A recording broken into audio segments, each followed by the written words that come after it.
Salut et bienvenue à l'atelier aujourd'hui. Alors aujourd'hui je profite de faire du rabotage, dégauchissage de ces 4 petits poteaux qui sont à la base d'un projet d'un petit tabouret version chalet.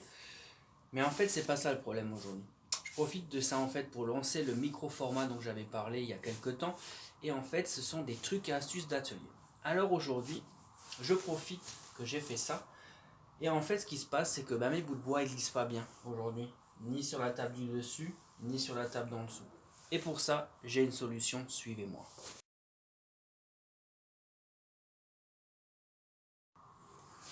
Pour solutionner ce problème de glisse, il existe différents produits. Le premier que tout le monde connaît, c'est le glisse-bois. Un produit en forme de spray qu'on vient appliquer sur la table et qui permet au bois de bien glisser.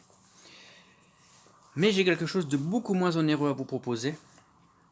Et il s'agit de quelque chose que tout le monde a à la maison. En fait, c'est ce genre de choses. C'est tout simplement une bougie. Une bougie que j'ai coupée en deux. J'ai conservé un morceau pour plus tard.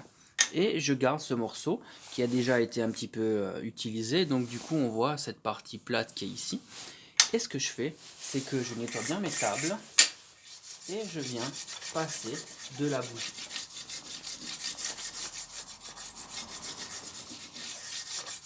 Comme ceci. Passons sur l'autre table.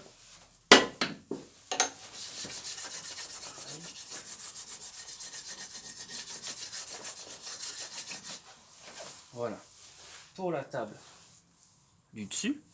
Et pour la table du dessous, on descend la table au plus bas. Et on y va en faisant attention qu'à l'intérieur, il y a les couteaux, il y a les lames, il y a les fers de rabot. Donc attention de ne pas se couper.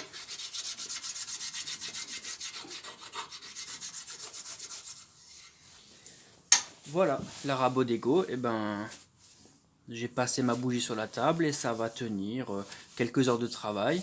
Quand mon bois ne glissera à nouveau plus correctement, je reprendrai mon morceau de bougie et je repasserai un petit coup dessus. Alors, c'est pas uniquement pour la rabot d'égo. C'est pour toutes les machines pareil. Donc, on va utiliser notre morceau de bougie pour faire glisser notre bois au mieux. Alors là, on est sur la scie à ruban.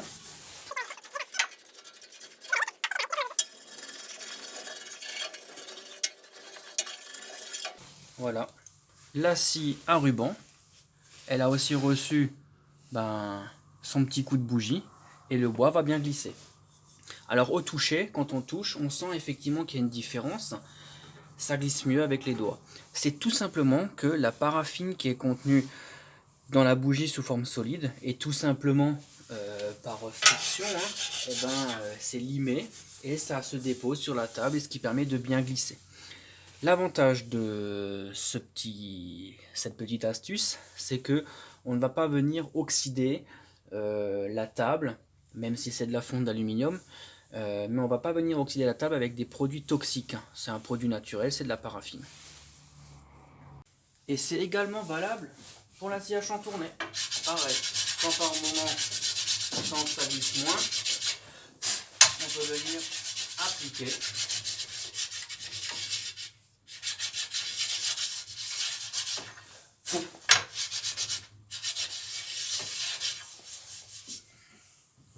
Un petit peu de paraffine et voilà.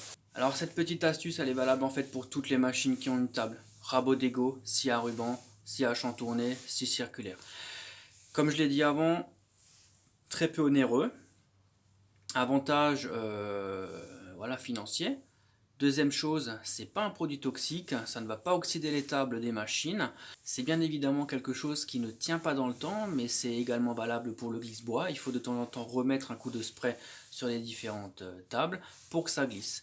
Alors pour les anciennes machines Kitty, comme le combiné bois que j'ai, les tables de la toupie et de la scie circulaire ainsi que rabot d'égo, c'est pareil, c'est de la fonte d'aluminium. Je viens appliquer un petit peu de paraffine et ça va durer un certain temps. Voilà, alors ce premier micro-format est terminé. Donc concernant comment solutionner donc la glisse du bois sur les machines, donc je le redis, une bougie, moi je l'ai coupée en deux, j'ai deux morceaux égaux. Ce morceau je l'ai déjà depuis plus de 6 mois et il est mangé de 3-4 mm sur le diamètre de la bougie, donc je pense que ça va durer longtemps. N'hésitez pas à dire dans les commentaires si le micro-format vous convient, ce que vous désirez voir en trucs et astuces. Je vous dis déjà tout de suite, la prochaine vidéo qui va concerner les trucs et astuces d'atelier, eh ben, ce sera tout simplement sur comment percer des petites épaisseurs dans des gros diamètres et en évitant que le bois s'effiloche de l'autre côté. Comme ça peut paraître un peu brut. Je vous montrerai tout ça en vidéo. Bon, c'est pas tout ça, mais j'ai encore ces 4 bouts de bois à bien raboter, bien dégauchis. Et ben, il faut que je m'y mette. Hein. Bon, bah allez, à une prochaine.